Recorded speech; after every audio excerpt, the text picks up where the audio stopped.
As Trump and Netanyahu drive this war deeper into Iran's backyard, is NATO now beginning to pay the price, with its own bases and soldiers coming under fire? Iran's proxy militias are no longer just targeting the US and Israel. A pro-Tehran Iraqi group is now openly warning a NATO nation as the Iran war intensifies. Under targeting fire, Ashab al-Kahf vows to go after French interests and deployments in Iraq and across the wider Middle East. After the first French soldier was killed in Iraqi Kurdistan, will this Iranian proxy now unleash even more firepower on NATO forces drawn into Trump's Iran war? Pro-Iranian Iraqi armed group Ashab al-Kahf issued a new warning against France, according to reports from Iraqi and regional media.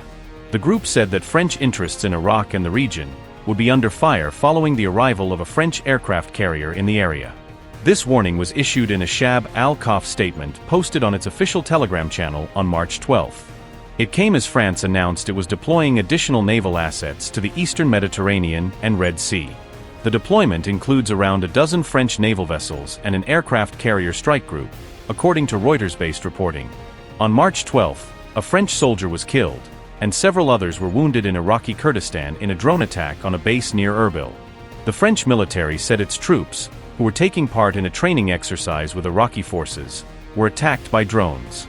Officials confirmed this was the first French military death linked to the Middle East conflict that began on February 28.